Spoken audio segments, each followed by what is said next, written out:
আসসালামু আলাইকুম বন্ধুরা, দেখতে পাচ্ছেন আমার সামনে ডেল্টা অডিও P9001 মডেলের একটি অ্যাম্পলিফায়ারটি আমাদের কাছে কটিয়াদি কিশোরগঞ্জ থেকে ফারুক ভাই পাঠাচ্ছেন, আমাদের পুরাতন কাস্টমার।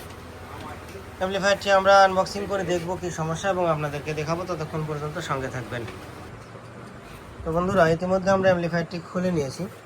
খোলার পরে যেটা দেখতে পাচ্ছি, এই পাশের তো সাপ্লাইগুলো খোলা এবং এর ভিতরে সম্ভবত নাট আছে, নাট এবং কিছু সেপারেটর আছে। ট্রানজিস্টরগুলো খোলা দেখতে পাচ্ছেন, বোর্ডের হাতে ট্রানজিস্টর খুলছে, চেষ্টা করা হয়েছে।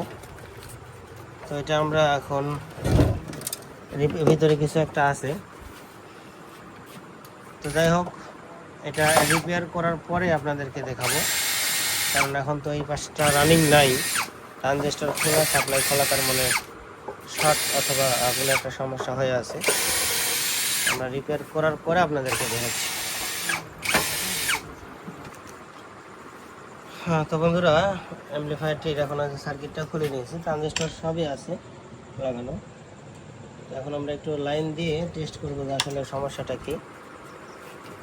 দেখতে পাচ্ছেন আমাদের চ্যানেল এ পাশটায় ক্লিপ চলে গেছে এবং সিগন্যাল আসছে, চ্যানেল বি পাশটায় কিন্তু ক্লিপ প্রো সিগন্যালটা ধরে আছে। তো এখানে একটু বোঝার বিষয় আছে।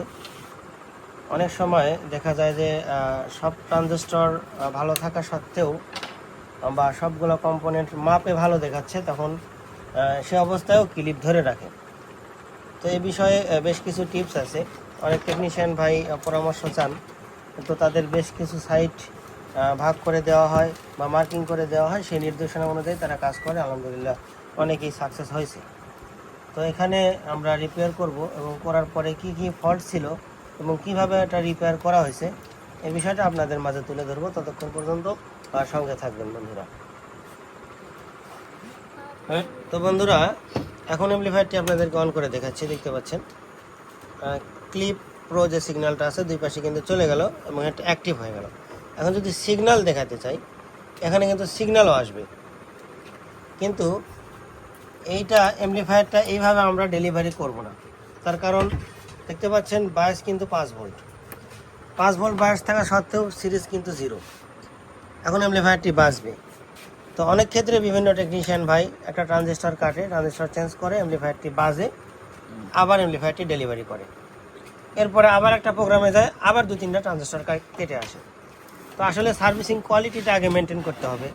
একটা ট্রানজিস্টর যদি কাটে, তাহলে তার কাটার পিছনে নিশ্চয়ই কোনো কারণ থাকে, নষ্ট হওয়ার পিছনে অবশ্যই কোনো কারণ থাকে।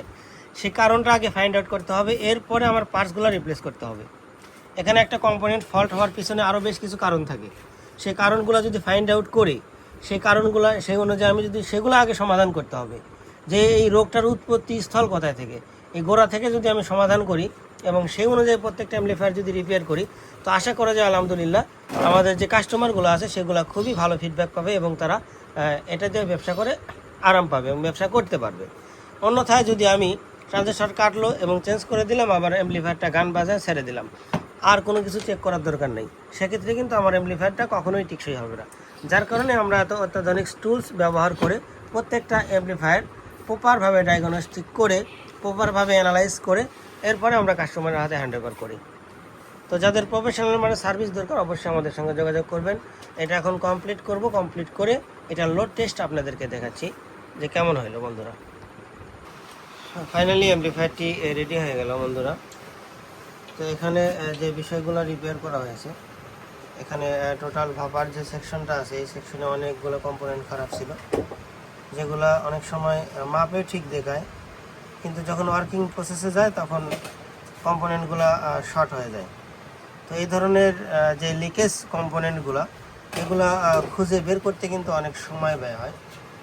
তো অনেকেই আছে কাস্টমার ভাইরা বোঝে না, অনেকেই যখন বিল করা হয় তখন বলতে পারেন যে ভাই কি চেঞ্জ করছেন। তো অনেক সময় কিন্তু পার্টস চেঞ্জের যে সার্ভিসটা, সার্ভিস চার্জটা শুধু নেওয়া হয়। কী কারণে, যে একটা রেজিস্টারের দাম আপনার হচ্ছে 25 পয়সা, কিন্তু সেটা লাগানো লাগবে কোথায় এবং এটা খুঁজে বের করতে যে পরিশ্রম 2 ঘন্টা, সেই পরিশ্রমের দাম কিন্তু নেওয়া হয়। তাই আশা করি আমাদের কষ্টটা আপনারা বুঝবেন, বোঝার চেষ্টা করবেন। তো এটা একটু আমরা লোড দিয়ে দেখবো যে আমাদের যে আউটপুট ওয়াট সেটা আমরা কত পাচ্ছি। দেখতে পাচ্ছেন বন্ধুরা, দুই পাশেই কিন্তু সেম 1000 ওয়াট আউটপুট পাওয়া যাচ্ছে, 60 ভোল্ট। দেখতে পাচ্ছেন দুইটা সেম পরিমাণ ভলিউম রাখা আছে। তো এই অ্যাম্পলিফায়ারগুলা 1000 ওয়াট পাওয়া যাচ্ছে, তার কারণ এখানে ট্রান্সফর্মার কিন্তু 1000 এক্সেলের এবং খুবই চিকন তার দেওয়া, বাদে করে অ্যাম্পিয়ার কম। এটা বি গ্রেডের মধ্যেও একটু লো কোয়ালিটির অ্যাম্পলিফায়ার, যার কারণে 1000 ওয়াট পাওয়া যাচ্ছে। তো যাদের এই ক্রিটিক্যাল সমস্যাগুলো আছে, অ্যাম্পলিফায়ারের সমাধান করতে পারতেছেন না, তারা আমাদের কাছে পাঠাতে পারেন। ধন্যবাদ সকলকে।